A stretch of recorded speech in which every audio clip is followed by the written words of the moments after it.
Hello दोस्तों, welcome to cherry aspirant. तो जैसा कि आप जानते हैं कि झारखंड बीएड का एग्ज़ाम होने वाला है, बीएड एंट्रेंस एग्ज़ाम 2022 का।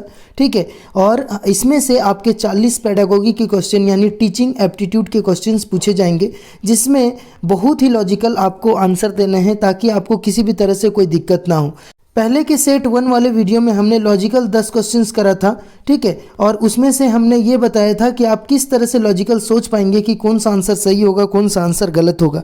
ठीक है, तो इस वीडियो में हम लोग नेक्स्ट सेट की ओर आगे बढ़ेंगे। सेट 2 हम लोग डिस्कस करेंगे और इसमें से 10 क्वेश्चंस आगे करेंगे। क्वेश्चन नंबर 11 से लेकर 20 तक हम लोग डिस्कस करेंगे। और ये डिस्कस करने के बाद आप किसी भी तरह का कोई भी क्वेश्चन आपको दिया जाएगा तो आप लॉजिकल समझ पाएंगे कि उसका आंसर क्या होगा, क्योंकि हर एक क्वेश्चंस का एक बेस्ट एक्सप्लेनेशन के साथ मैं बताने की कोशिश करूंगा। और मुझे उम्मीद है कि आप पूरी वीडियो देखने के बाद आपको टीचिंग एप्टीट्यूड से रिलेटेड कोई भी कंफ्यूजन नहीं रहेगा। तो चलिए बिना देर किए शुरू करते हैं। तो करना, परेशान हो गए हम लोग 2.5 साल से, ये भी परेशान हो गए, हम भी परेशान हो गए। करो, फिर हमारी पावर है। जब तक हम कह रहे थे करो करो करो करो तो कह रहे थे तुम करो। आज हमने कर दिया तो कह रहे हम करेंगे, तो करो ना भाई, क्यों नहीं कर रहे? तो चलिए दोस्तों, क्वेश्चन नंबर 11 से हम लोग आगे बढ़ते हैं। तो क्वेश्चन नंबर 11 जो है वहाँ इसलिए यहाँ पर लिखा हुआ है क्योंकि क्वेश्चन नंबर 1 से लेके क्वेश्चन नंबर 10 तक हमने सेट 1 के वीडियो में कर रखा है। अगर आप उसका वीडियो नहीं देखे हैं और लॉजिकल समझना चाहते हैं कि क्वेश्चन का क्या आंसर होना चाहिए, तो आप उसका वीडियो जाके देखिए, चैनल के लिंक में जाके। क्वेश्चन नंबर 11 है कि एक प्रधानाचार्य को होना चाहिए, यानी स्कूल के हेडमास्टर को क्या होना चाहिए, कैसा होना चाहिए। तो छात्रों के लिए प्रेरणादायक होना चाहिए, यानी छात्रों को ये डिसीजन दे कि क्या करना है क्या नहीं करना है, उसके लिए एक प्रेरणा बने। ठीक है, अध्यापक, हाँ बिल्कुल ये तो होना ही चाहिए। अध्यापकों के लिए समानता का भाव रखने वाला, हाँ जितने सारे टीचर्स स्कूल में हैं, ठीक है, वो सब सारे टीचर्स के लिए एक समान भाव रहना चाहिए। ऐसा नहीं कि किसी एक टीचर को प्रधानाचार्य यानी हेडमास्टर ज़्यादा मानता है, किसी दूसरे टीचर को कम मानता है, ऐसा नहीं होना चाहिए। हाँ अगर ऐसा होगा तो आप ही सोचिए, वहाँ तो पूरी तरह से वो मतभेद हो जाएगा ना, सबको दिक्कत होने लगेंगी। इसीलिए छात्र क्या होना चाहिए, अध्यापकों के लिए समानता का भाव रखने वाला भी होना चाहिए। कुशल प्रबंधक होना चाहिए, यानी मैनेजमेंट में किसी भी तरह का कोई दिक्कत नहीं होना चाहिए। उनको ये पता होना चाहिए कि किस तरह से हम स्कूल को मैनेज किया जाए। ठीक है, और ये सभी, तो इसका सही आंसर होगा दोस्तों, आप समझ चुके होंगे, ये सभी, क्योंकि ये सभी सारे गुण होने चाहिए किसी भी एक हेडमास्टर में। ओके, तो चलिए नेक्स्ट क्वेश्चन क्या बोलता है। नेक्स्ट क्वेश्चन है कि आपके अनुसार शिक्षण की योजना पद्धति होनी चाहिए, कैसा होना चाहिए योजना पद्धति। तो पहले ही हम बोले हैं कि अगर आपको कहीं पर भी ऐसा दिखे कि शिक्षण की योजना पद्धति होनी चाहिए और बाल केंद्रित दिखे तो आंख बंद करके मार दीजिए, ठीक, बाल केंद्रित में, और आगे बढ़ जाइए, क्योंकि हमेशा इस तरह के क्वेश्चंस का आंसर बाल केंद्रित ही होता है। ठीक है, तो यहाँ पर देखते हैं क्या क्या आंसर है। पहले शिक्षक केंद्रित होके कोई भी शिक्षण की योजना क्या करेगा, बताइए। शिक्षक को इससे क्या रोल, शिक्षक तो खुद पढ़ाने के लिए आया है, पढ़ने के लिए थोड़ी आया है। प्रोजेक्ट केंद्रित, अगर प्रोजेक्ट ही बनाते रहेगा और दूसरी चीज़ में ध्यान नहीं देगा तो कैसे हो सकेगा। फिर पाठ्य पुस्तक केंद्रित, पाठ्य पुस्तक में क्या होना चाहिए क्या नहीं होना चाहिए, ये कुछ हद तक सही लगता है, बट ये आंसर बिल्कुल पूरी तरह से 100% करेक्ट नहीं है, क्योंकि अगर इसके डिटेल में आप जाएंगे तो बहुत सारी कमियां खामियां आने लगेंगी। इसीलिए बच्चे को किस तरह से, कौन बच्चा कैसा है, किस क्लास का है, उससे रिलेटेड आंसर्स होने चाहिए। ठीक है, उससे रिलेटेड योजना पद्धति शिक्षक का होना चाहिए। तो इसका सही आंसर होगा बाल केंद्रित, यानी बालक केंद्रित। क्वेश्चन नंबर 13 बोलता है दोस्तों कि एक अध्यापक का श्रेष्ठतम गुण है अध्यापक के प्रति पूर्ण समर्पण, यानी एक अध्यापक का सबसे अच्छा गुण क्या है, ये पूछ रहा है। तो अध्यापक के लिए, यानी अध्यापक यहाँ लिख दिया है, अध्यापन होना चाहिए। तो अध्यापन के प्रति पूर्ण समर्पण, अध्यापन के प्रति उच्च चरित्र, अध्यापन यानी पढ़ाने के प्रति की बात कर रहा है, अध्यापक लिखा हुआ है यहाँ पर।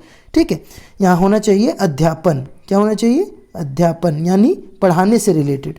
तो बोल रहा है कि पूर्ण समर्पण, पढ़ाने में पूरा तरह से लीन होना चाहिए। उसके प्रति उच्च चरित्र, यानी चरित्र अच्छा होना चाहिए। उसके प्रति उच्च विचार अच्छा होना चाहिए। या फिर अध्यापक की धर्मनिरपेक्षता, ठीक है। तो इसका सही आंसर होगा दोस्तों अध्यापक के प्रति पूर्ण समर्पण, यानी अध्यापन जो वो पढ़ा रहे हैं उस पर पूरी तरह से निष्ठापूर्वक समर्पण होना चाहिए कि कैसा पढ़ा रहे हैं, क्या पढ़ा रहे हैं, और उसको अच्छे से पढ़ाना चाहिए। अगर आप इसको देखें तो ये आपको आंसर सही लगेंगे, लेकिन आप इसको लॉजिकल सोचिए कि अध्यापक के प्रति यानी अध्यापन के प्रति पढ़ाने को लेकर प्रति उच्च चरित्र, खाली चरित्र अच्छा रहने से हो जाएगा पढ़ाई? आप ही समझिए, ऐसा हो सकता है? ठीक है, इसके बहुत सारे फैक्टर्स निर्भर करते हैं। या प्रति उच्च विचार, खाली विचारें अच्छा रखे। देखिए समाज में बहुत सारे ऐसे लोग होते हैं जो बातें तो इतनी बड़ी बड़ी करेंगे और काम कुछ नहीं कर पाते। ठीक है, तो विचार अच्छे रख लेने से और उस पर इम्प्लीमेंट नहीं करने से क्या अच्छा हो जाएगा? नहीं हो पाएगा। फिर अध्यापक की धर्मनिरपेक्षता, यानी धर्म को लेकर किसी भी तरह का कोई दिक्कत ना हो। कोई हिंदू बच्चा है, मुस्लिम बच्चा है, कोई सिख है या ईसाई है, उससे रिलेटेड उसको कोई दिक्कत ना हो, ये चीज़ उसको ख्याल रखना चाहिए। तो ये कुछ हद तक सही लग रहा है, बट पढ़ाई को लेकर इसका क्या रोल? ठीक है, हाँ रोल है, बहुत हद तक रोल है, ऐसा नहीं है कि नहीं है, बट यहाँ पर श्रेष्ठतम गुण की बात की जा रही है। तो सिर्फ ये गुण तो और भी चीज़ों में नहीं होता है, जरूरी थोड़ी है कि सिर्फ अध्यापक में ही होता है या अध्यापन में ही होता है। ठीक है, और भी फैक्टर्स और भी सेंटर, जैसे कि कोई कंपनी में या कोई गवर्नमेंट सेक्टर में एम्प्लॉय के लिए, उसमें भी धर्म निरपेक्षता की बात होती है, उसमें भी जाति धर्म को देखकर जॉब नहीं दिया जाता। तो सिर्फ यहाँ अध्यापक के बारे में अगर बात किया जाए तो ऑप्शन नंबर ए ही सही होगा, अध्यापन के प्रति पूर्ण समर्पण। तो क्वेश्चन नंबर 14 की ओर आगे बढ़ते हैं। तो क्वेश्चन नंबर 14 कहता है कि अध्यापक मुख्य रूप से किसके प्रति जवाबदेह होता है? समझ गए होंगे क्वेश्चन को, यानी अध्यापक जो है, कोई भी टीचर्स किसके प्रति जवाबदेही होता है? ठीक है, तो ऑप्शन ए है कि समाज तथा छात्रों के प्रति, प्रधानाचार्य के प्रति यानी हेडमास्टर के प्रति जिस स्कूल में वो है, अभिभावकों के प्रति या सरकार के प्रति। तो यहाँ पर देखिए, अगर मैं एलिमिनेट करूँ तो सरकार के प्रति कोई जवाबदेही नहीं है। ठीक है, अभिभावकों के प्रति थोड़ा बहुत होता है कि क्योंकि पेरेंट्स टीचर मीटिंग होते हैं तब वो थोड़ा सा जवाब दे सकते हैं कि क्या है, क्या सही है, क्या गलत है।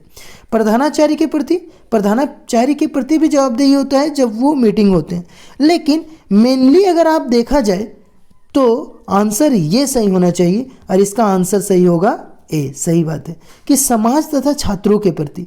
आप देखिए कि एक टीचर समाज को ही अच्छा बनाने के लिए, समाज को ही बेहतर बनाने के लिए काम करता है, मेहनत करता है। ठीक है, और छात्रों के प्रति यानी छात्र किस तरह से बन रहे हैं उसी से तो समाज का निर्माण होता है। ठीक है, नहीं बोलते बच्चे देश के भविष्य, यानी छात्रों के प्रति ही तो समाज बनता है, छात्रों के प्रति ही तो जवाबदेही होता है कि छात्र कैसा है। काहे कि जब भी कुछ होता है तो बोलते हैं ना कि अरे वही टीचर पढ़ा रहा था इसीलिए बच्चे ने अच्छा किया, अच्छा उसका पढ़ाया हुआ बच्चा है, तो ऐसा होता है। तो चलिए इसका सही आंसर होगा क्या? ए। तो चलिए क्वेश्चन नंबर 15 की ओर आगे बढ़ते हैं। क्वेश्चन नंबर 15 कहता है कि ग्रामीण अंचलों में बच्चों के स्कूल से भागने तथा पढ़ाई छोड़ने का कारण है। तो पढ़ाई छोड़ने का क्या कारण होता है ग्रामीण अंचलों में, यानी गांव के बच्चों में। ठीक है, तो गांव के बच्चों में जो होता है वो क्या होना चाहिए जिसके कारण पढ़ाई वो लोग छोड़ देते हैं? तो सबसे पहला कारण है कि स्कूल का नीरस वातावरण, मतलब स्कूल में एकदम नीरस वातावरण है, कोई इंटरेस्टिंग वे में नहीं पढ़ाया जा रहा है, कुछ अच्छा नहीं लग रहा है। ठीक है, दूसरा है छात्रों की बाल श्रमिक बनाने की को लालसा। तो कोई भी स्कूल ये चाहेगा कि बाल श्रमिक हम बनाएं, यानी बच्चे से ही काम करवाना शुरू कर दें, तो ये तो यहीं पर गलत हो गया। छात्रों का अध्यापक से डरना, मतलब छात्र अध्यापक से डरेंगे इसीलिए वो स्कूले नहीं जाएंगे। हाँ, कुछ छात्र तो डरते हैं कुछ अध्यापक से, लेकिन इसका ये मतलब नहीं कि सारे टीचर्स और सारे स्टूडेंट्स इसी तरह होते। और ये सभी तो होगा नहीं। क्यों? क्योंकि बी नंबर या आंसर यहाँ पर पूरी तरह से रॉन्ग है। ठीक है, तो इसका आंसर सही होना चाहिए ऑप्शन ए, यानी स्कूल का नीरस वातावरण। जहाँ पर आपको अच्छा ही नहीं लगेगा, जहाँ पर आपको इंटरेस्ट ही नहीं लगेगा पढ़ाई लिखाई करने में, वहाँ पे आप कभी भी पढ़ाई लिखाई करेंगे? ठीक है, नहीं करेंगे। इसीलिए स्कूल का नीरस वातावरण ही यहाँ पर सही होगा। तो चलिए क्वेश्चन नंबर 16 की ओर आगे बढ़ते हैं। अध्यापक की कार्य क्षमता को बढ़ाया जा सकता है, यानी कोई टीचर से उसकी एबिलिटी को कैसे बढ़ाया जा सकता है, क्या करके?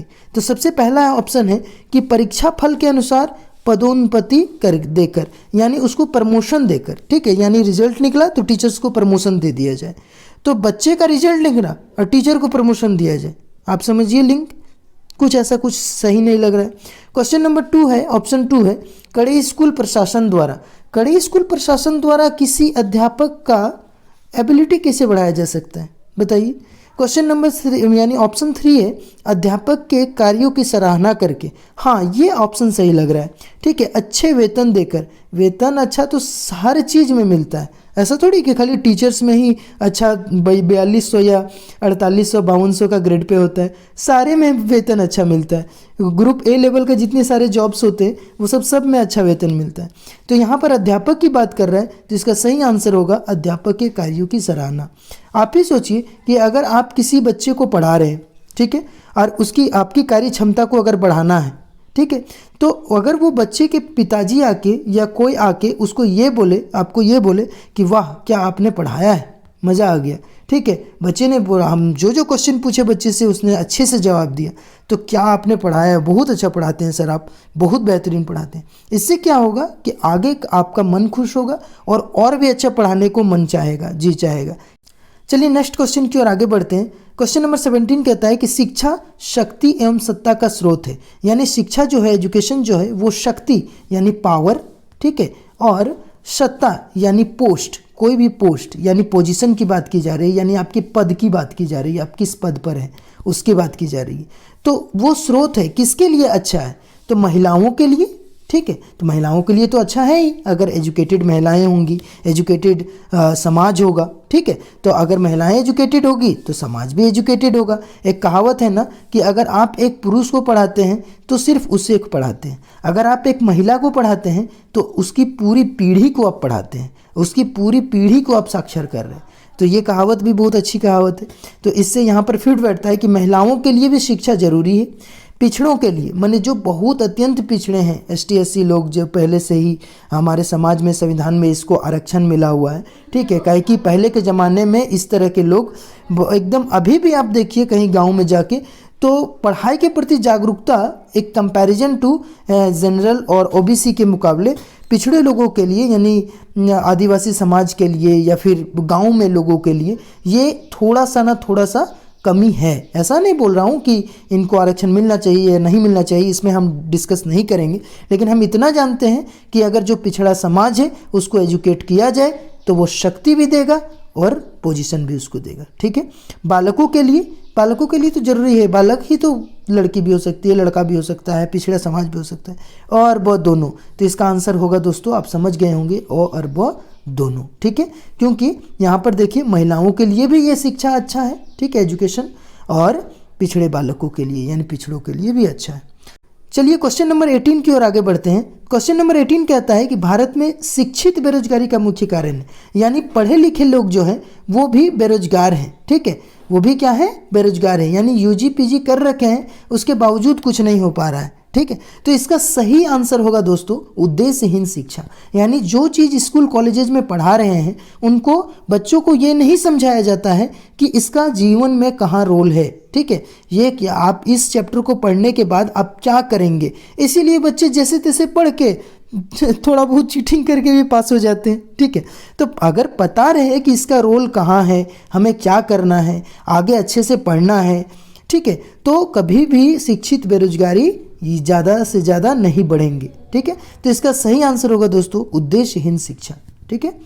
चलिए नेक्स्ट क्वेश्चन की ओर आगे बढ़ते हैं। क्वेश्चन नंबर 19 कहता है कि हमें शिक्षा ग्रहण करनी चाहिए क्योंकि शिक्षा जो है वो व्यक्ति को विद्वान बनाती है। भाई खाली व्यक्ति को विद्वान बनाता है शिक्षा, व्यक्ति को स्वावलंबी बनाती है, ठीक है, यानी सेल्फ डिपेंडेंट, हाँ ये सही होना चाहिए। व्यक्ति को अर्थोपार्जन योग्य बनाती है। अर्थोपार्जन योग्य का मतलब हो गया कि जो भी आप का रोल है वो आप अपने से अदा करें और कुछ अपना जीवन यापन करें, ठीक है। और ये सभी तो विद्वान तो बनाती है, स्वावलंबी बनाती है, ये सब करती है। लेकिन एक बात बताइए कि सिर्फ किसी एक स्पेसिफिक सब्जेक्ट को पढ़ लेने से आदमी विद्वान बन जाएगा? बताइए, नहीं हो पाएगा। अगर किसी फिजिक्स में या हिस्ट्री में उसने PhD कर रखा है तो वो हिस्ट्री की चीज़ें न जानेगा। इसीलिए इसका सही आंसर होगा दोस्तों व्यक्ति को स्वावलंबी बनाती है। आप कुछ भी पढ़ें, क्वालिटी ऑफ एजुकेशन पढ़ें, पक्का आप सेल्फ डिपेंडेंट हो जाएंगे, ठीक है। तो इसीलिए इसका सही आंसर होगा दोस्तों व्यक्ति को स्वावलंबी बनाती है, ठीक है। चलिए नेक्स्ट क्वेश्चन की ओर आगे बढ़ते हैं दोस्तों। Question number 20, last question. इसमें क्वेश्चन पूछा गया है कि किस प्रकार का कक्षा नेतृत्व सबसे उच्चतम माना जाता है। ठीक है, अगर आप चैनल पे नए हैं और अगर आपको लगा कि मैंने अच्छे से आपको बात समझाई और आपको समझ आई तो लाइक करें, सब्सक्राइब करें। तो चलिए क्वेश्चन नंबर 20 बोलता है कि प्रभुत्ववादी कक्षा नेतृत्व होना चाहिए। क्वेश्चन को पहले समझ लीजिए, किस प्रकार का कक्षा नेतृत्व सबसे उत्तम माना जाता है, यानी कक्षा का नेतृत्व करना सबसे बेहतर क्या होगा। तो एक होगा प्रभुत्ववादी, दूसरा है सभी का मिलाजुला रूप, तीसरा है लोकतांत्रिक, चौथा है परियोजनवादी।